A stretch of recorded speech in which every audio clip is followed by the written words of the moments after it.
Hi, Mike. Good morning. I imagine you're still waiting for more with regard to Tua's health, but I also imagine you and Chris probably had the discussion about moving forward. Are you and Chris giving any consideration right now to going out and acquiring a veteran starting caliber quarterback to compete with Skylar, or do you expect Skylar to be your guy in the next few weeks as Tua heals and Tim Boyle as his backup?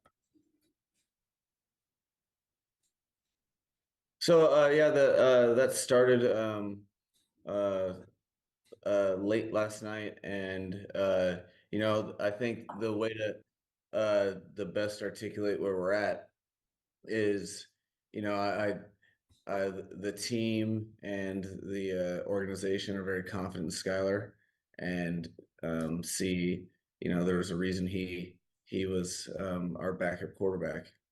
That being said, we will bring in someone. We're just evaluating the pros and cons for the different situations and getting through all those possibilities to do the best thing for the team.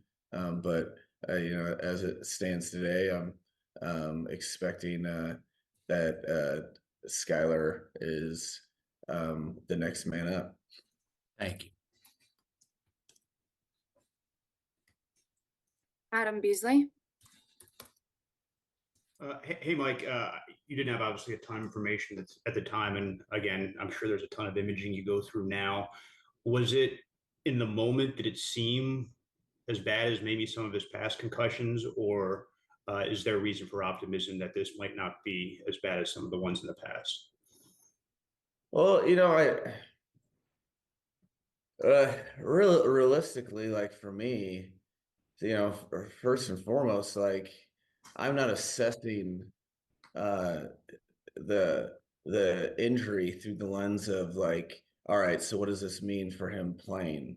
And so the you know what I know, and to be of the utmost importance, and what I really care about, it it didn't really matter the severity of it. I think this is something that you it's super important to like the whole all the science behind you know concussions tells you, and what we've learned is how delicate the time is right after an injury, and how important it is that you don't um, institute extra sources of anxiety. So, from my vantage point, I feel it's supremely important that in understanding that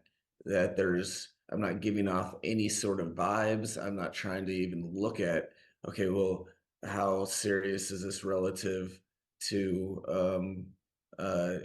his past ones? That's really for me.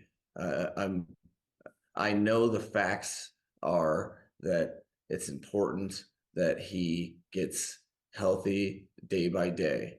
And in that, the the best thing I can do is not try to assess what this even means from a football standpoint. And knowing that, and with my relationship with players, uh, specifically with Tua, but with all the players, like it's not in my DNA to think like, hey, what does this mean for the anything? Any, what it means is that the to properly prioritize what's most important, that I have to put his health as the primary. And so the it's been 10 hours since I last talked to you guys.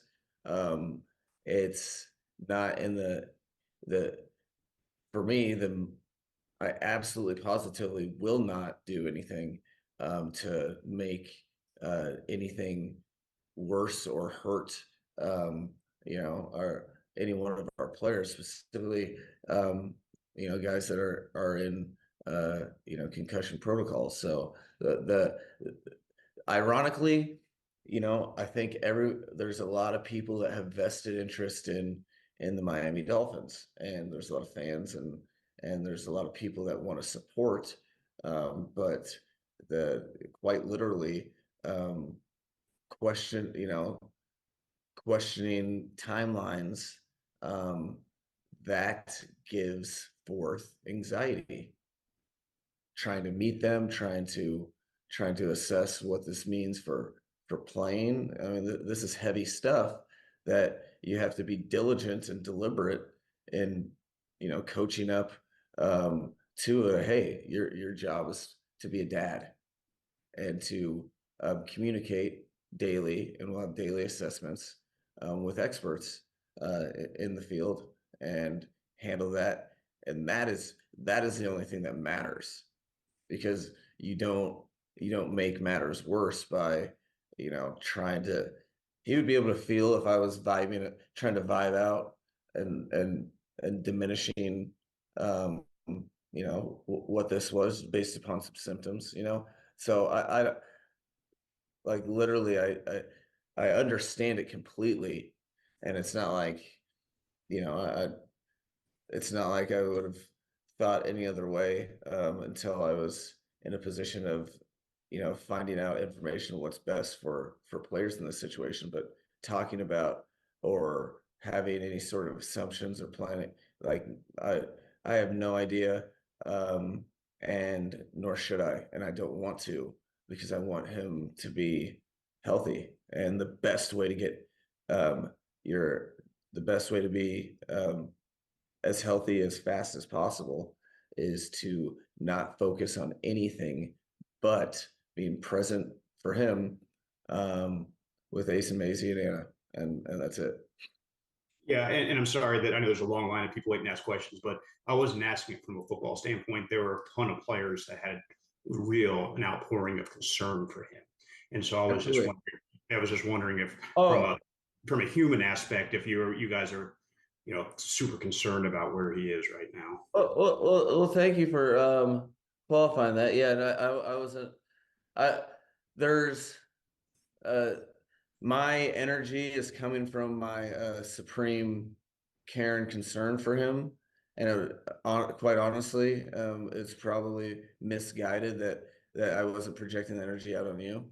But I totally hear what you're saying, and it's because you hear the outpouring that you want to say as loud as you possibly can, that that it is absolutely imperative that he is not he is assessing nothing to football right now, and the in terms of you know uh I guess it's there was no discussion of him you know, not walking off the field, and he was uh, highly communicative in the locker room, with the trainers and the doctors, so that I think relative to some other times, I guess you could black and white assess that, and um, it should there's just so much um un un you know the people that matter the most are Tua, and their opinions are Tua and the doctors, the experts, and both of people to have I called him about an hour ago. He's still asleep, so I haven't talked to him yet, and um uh they should be meeting here shortly, um for the first after action um time spent with the experts. But yeah, I get it, and I appreciate that, and I wasn't triggered at you. It's um obviously something that I'm uh there's a lot of emotional tie to, and I'm so I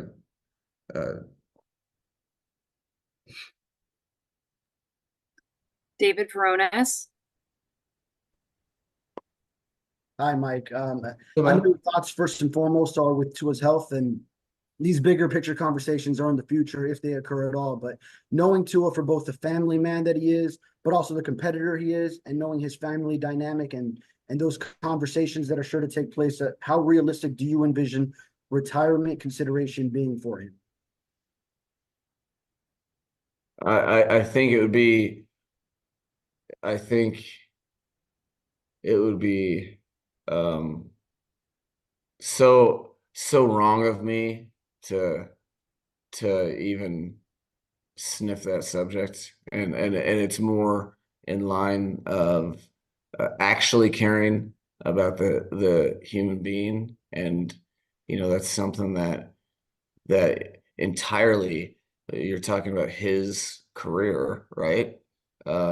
His career is his, and that's something that I think I just really, really, really wish I totally understand it, and it's not misplaced. I totally get how that's where people want to go to. I just wish that people would for a second hear what I'm saying, that bringing up his future is not in the best interest of him. So, I'm going to plead with everybody that that does genuinely care, that should be the last thing on your mind, because you don't, like, what do you think that's, if I would answer that question, I'd be like, all right, this is my thoughts on his career, and he read it.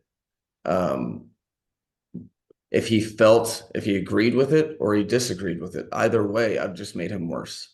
So I, I'm not taking this opportunity to just um not, I don't think it's appropriate, simply because of my care and regard.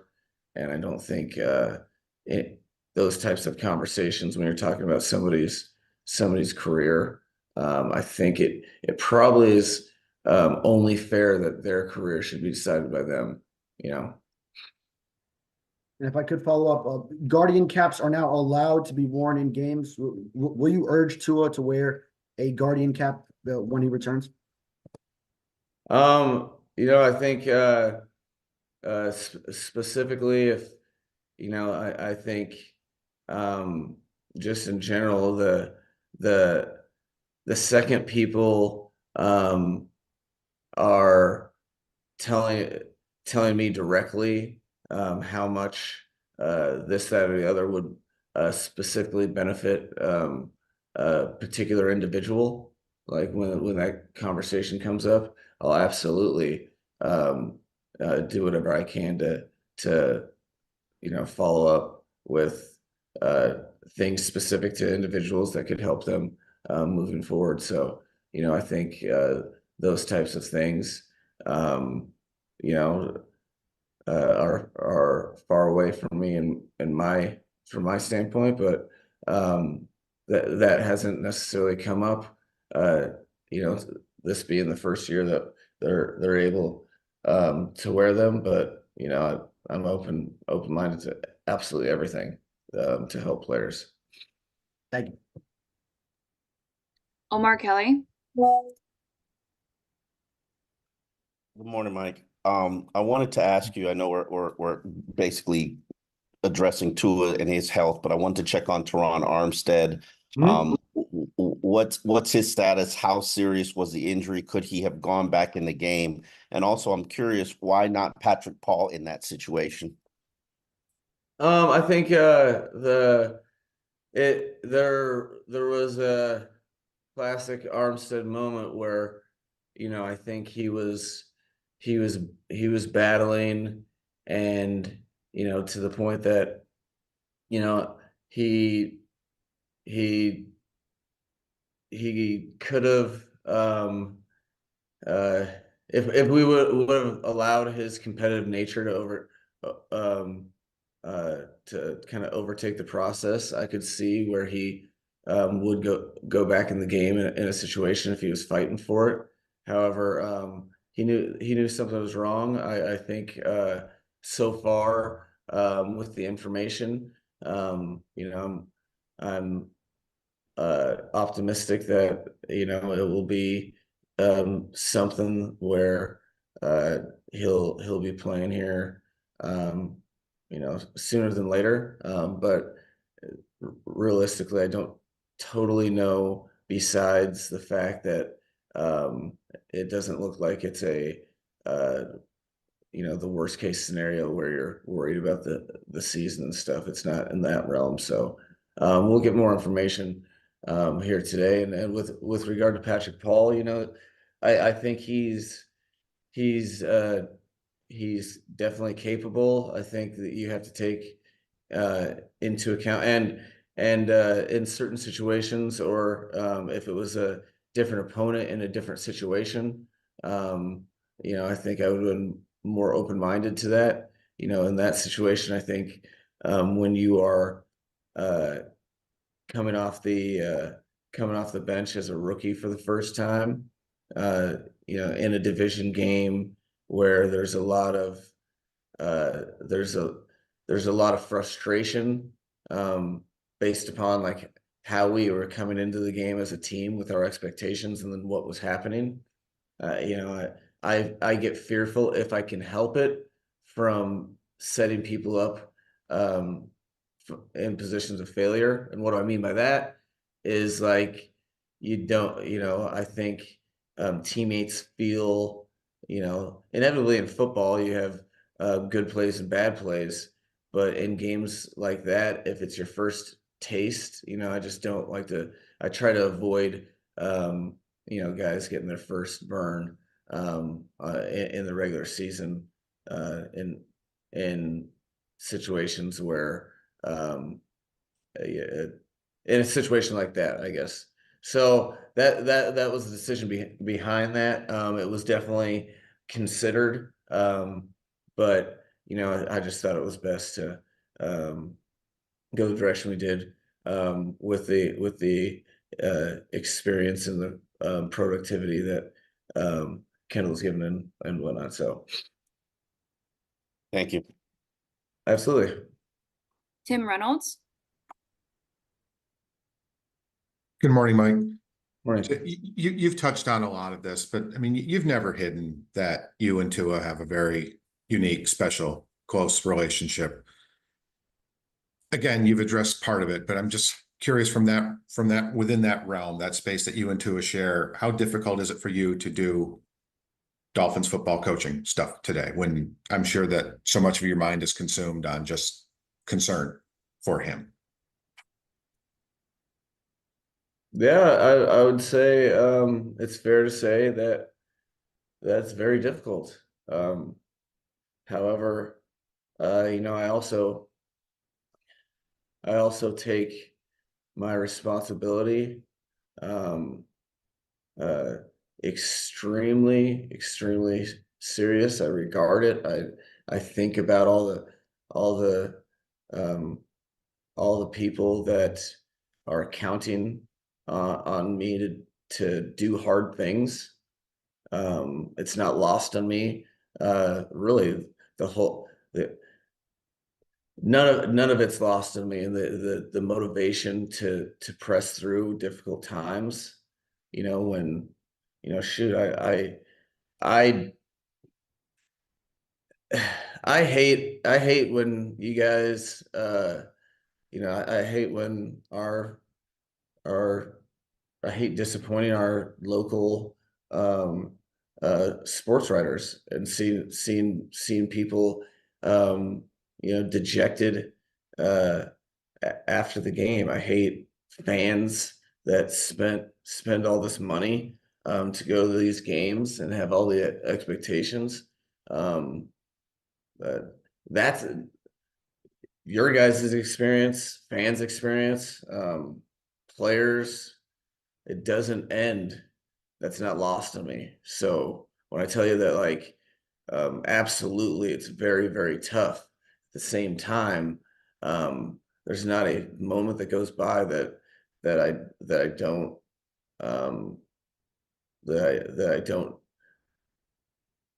take with absolute severity and sincerity.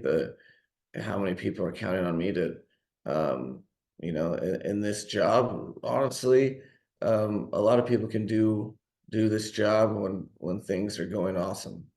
There's a lot of people. I think it's important that when you sign up for it, that you recognize that as a leader, it actually only matters when times are tough. That's when you need to. So, I think that it's moments like these that you really have to tap into that to handle it appropriately in ways that in hindsight I won't regret.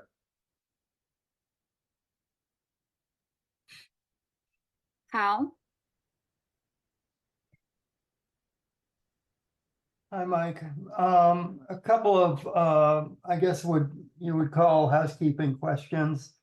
You had mentioned at the start that you're considering bringing in another quarterback. That leads me to wonder, have you already decided, or how close are you to deciding whether to put Tua on IR? Oh, I see. I think so. Again, yeah, that's a fair question. I totally understand it.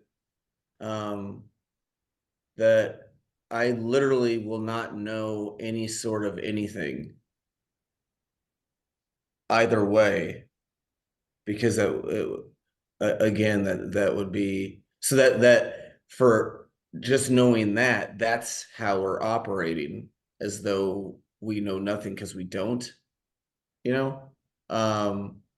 And again, the driving force behind let's any sort of move, let's say playing anytime, let's say IR, let's say whatever those things are, the absolute most important opinion is and the most important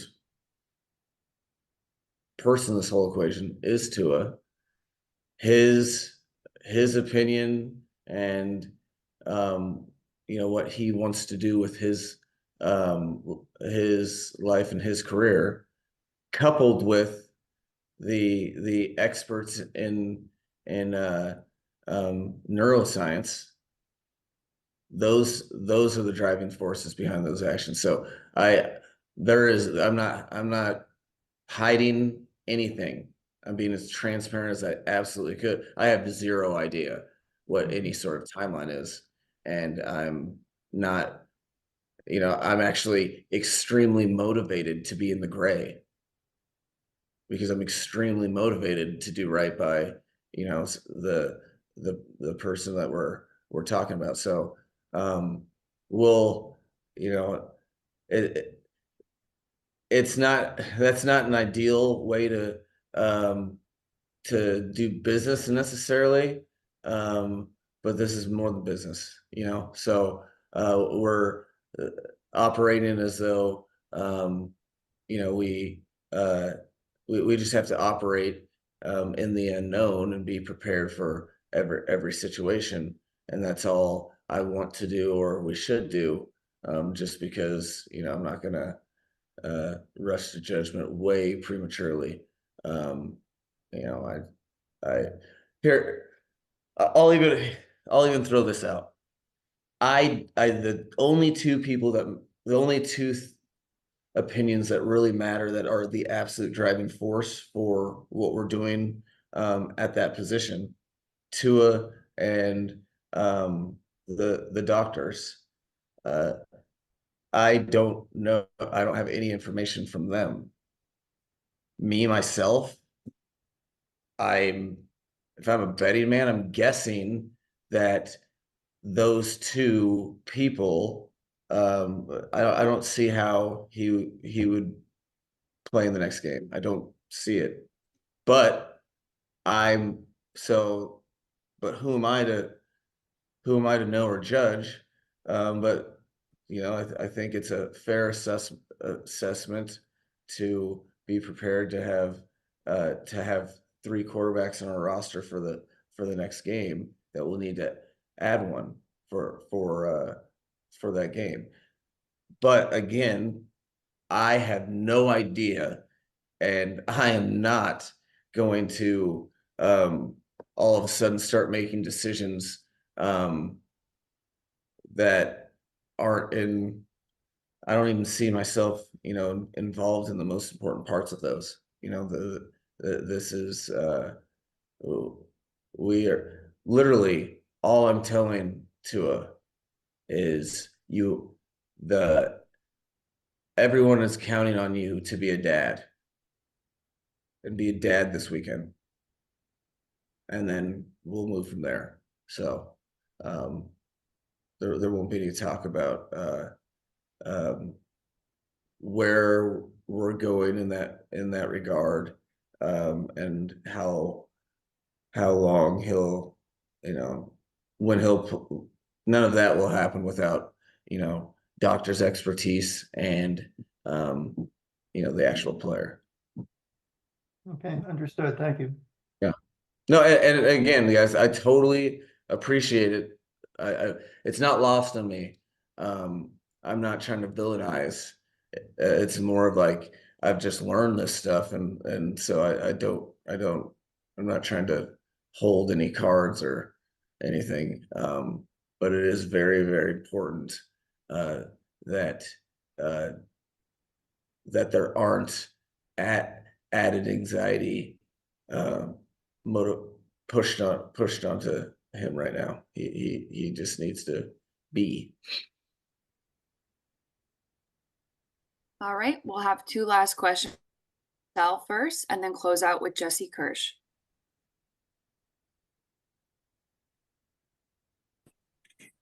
Hey, good morning, Mike.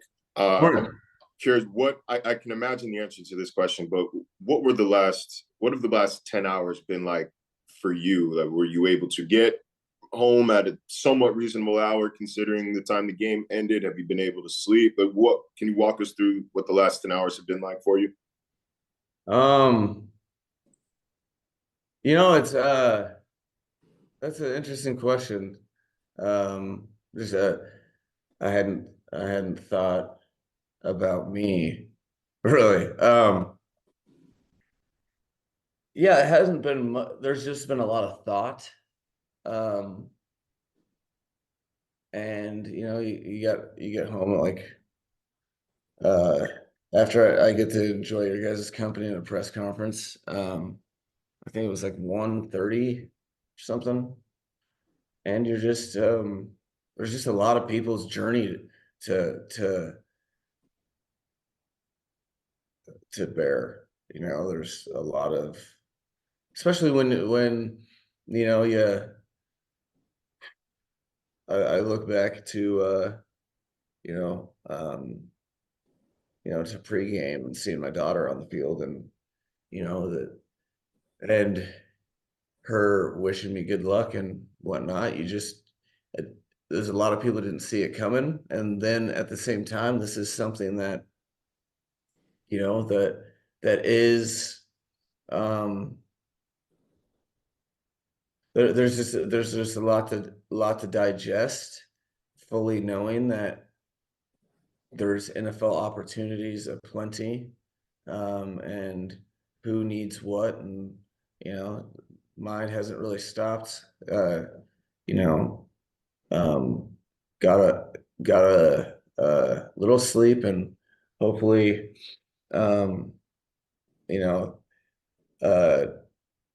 tonight, bedtime for my daughter, trying to get her to go to sleep. Hopefully that will get me to get some much needed sleep. But there's just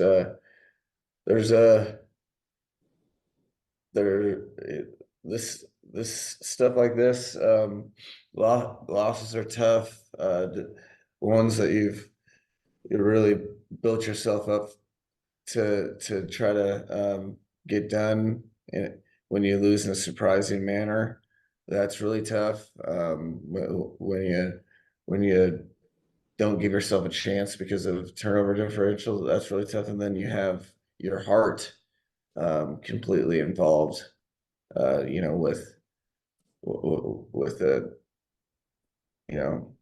as I look at Tua's a family member of mine. So when family is going through something, you know how it is. It's you're trying to think about a ton of different stuff that you know, people are counting on me to think about. So the not easy. Thanks, Mike. Hi, Coach. Jesse Kurth with NBC News. Appreciate you giving us a moment here and expressing our thoughts with Tua and his family. I know that you last night on the field were able to have a moment, which we all saw and resonated with us, that you were able to give him a kiss as he walked off the field. I apologize, there's a truck going by me, so I'm just going to let the truck back. When you were on the field with Tua last night as he was coming off and you were able to kiss him as he walked off, what did you tell Tua as you?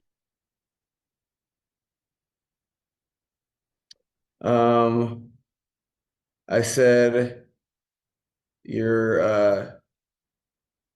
I